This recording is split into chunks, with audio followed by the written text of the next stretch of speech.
সর্বোপরি আমাদের দলের ভারপ্রাপ্ত চেয়ারম্যান জনাব তারেক রহমান অত্যন্ত অসুস্থ অবস্থায় 2008-এর 3রা সেপ্টেম্বর, মনে আছে তো না,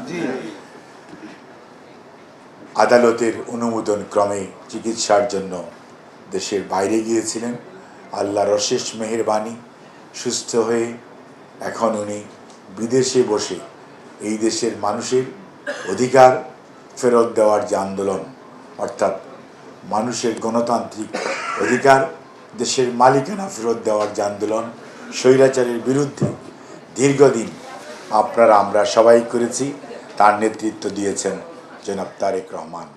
এবং ইনশাআল্লাহ আগামী হয়তো দেখা যাবে, খুব বেশি দিন দূরে নেই, কয়েক সপ্তাহের মধ্যেই আমরা আমাদের প্রাণপ্রিয় নেতাকে আমাদের মাঝে ইনশাআল্লাহ এই গণতন্ত্র পুনরুদ্ধারের সর্বশেষ লগ্ন, অর্থাৎ আগামী জাতীয় নির্বাচনের বহু আগেই ইনশাআল্লাহ উনি আমাদের মাঝে উপস্থিত থেকে সশরীরে নেতৃত্ব দিবেন।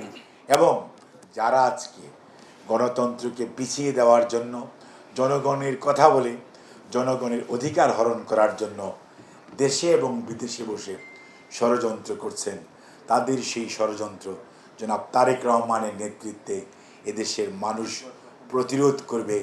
এবং ফেব্রুয়ারির জাতীয় নির্বাচন ইনশাআল্লাহ 24শে জুলাইয়ের অংশগ্রহণকারী সেই সকল পক্ষকে নিয়েই একটি জাতীয় নির্বাচন হবে, সেটির নেতৃত্ব দিবেন জনাব তারেক রহমান।